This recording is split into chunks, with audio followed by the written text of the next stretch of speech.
Assalamualaikum warahmatullahi wabarakatuh. Perkenalkan, nama saya Lara Anggini Berlian. Saya dari kelas 1 Cipiawut, nomor NIM 200110064. Di sini saya akan menjelaskan ulang atau mereview kembali tentang 3 materi. Yang pertama, filsafat umum, yang kedua, filsafat Islam, dan yang ketiga, filsafat pendidikan. Baik, langsung saja. Yang pertama saya akan menjelaskan tentang filsafat umum. Anggapan umum banyak orang tentang istilah filsafat sebagaimana suatu teori umum tentang sesuatu, khususnya tentang bagaimana mendekati suatu masalah yang besar dan penting dalam media massa. Contohnya dinyatakan bahwa kelompok ini liberal sementara kelompok itu konservatif. Keduanya mempunyai perbedaan pendapat tentang filsafat politik dan dinyatakan bahwa para pendiri negara kita telah sepakat tentang suatu filsafat negara, sistem pendidikannya yang diterapkan di tanah air juga didasarkan atas suatu filsafat. Filsafat adalah yang dibahas sebagai hal yang tinggi, sulit, dan terkait dengan masalah kehidupan sehari-hari. Filosof sering digambarkan sebagai seorang yang mempunyai IQ yang intuisi yang jauh melebihi tingkat rata-rata manusia. Filosof juga dipandang sebagai seorang yang tidak memperdulikan masalah sehari-hari, tetapi sibuk merenung dan memikirkan persoalan hakikat sesuai yang sulit dicerna. Ada 3 ciri utama filsafat yang dapat dikatakan sebagai filsafat. Yang pertama, universal atau menyeluruh, yaitu pemikiran yang luas dan tidak aspek. Yang kedua, radikal atau mendasar, yaitu pemikiran yang dalam sampai kepada hasil yang fundamental dan esensial. Yang ketiga, sistematis, yaitu mengikuti pola metode berpikir yang runtun dan logis meskipun spekulatif. Dan juga ada beberapa penulis yang menambahkan ciri-ciri lainnya, yaitu 1. Deskriptif, yang kedua kritis, yang ketiga analisis, yang keempat evaluasi, dan yang kelima spekulatif. Baik, kita lanjut yang kedua, yaitu filsafat Islam.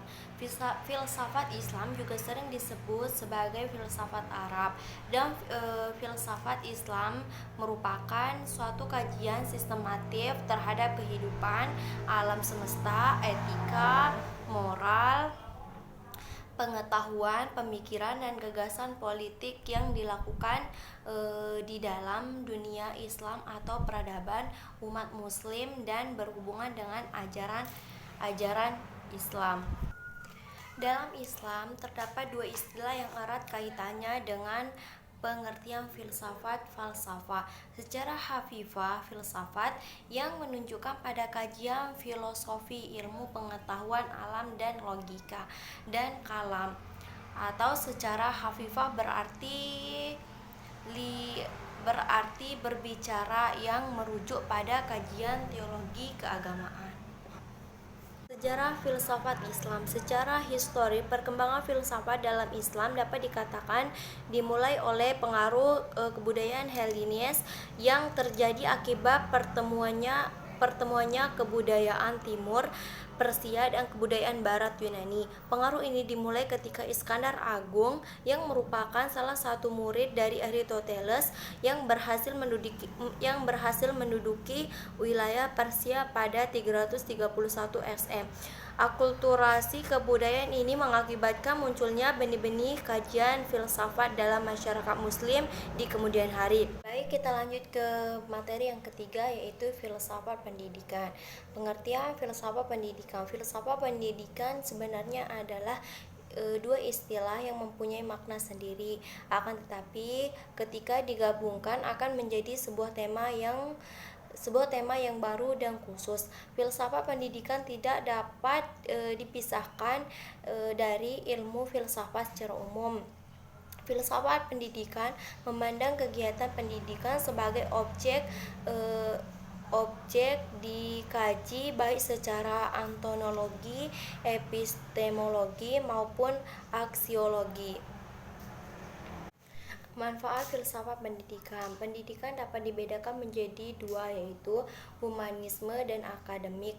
Sisi humanisme mengembangkan manusia dari segi keterampilan dan praktik hidup, sementara aspek akademik merupakan meningkatkan nilai kognitif dan ilmu murni. Keduanya merupakan aspek penting yang tidak dapat dipisahkan.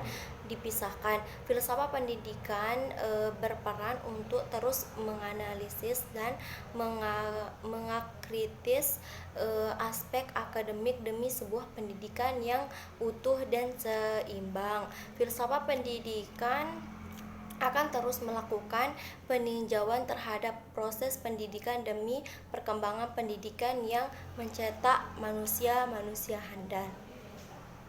Hanya itu saja yang dapat saya sampaikan. Sekian dari saya. Assalamualaikum warahmatullahi wabarakatuh.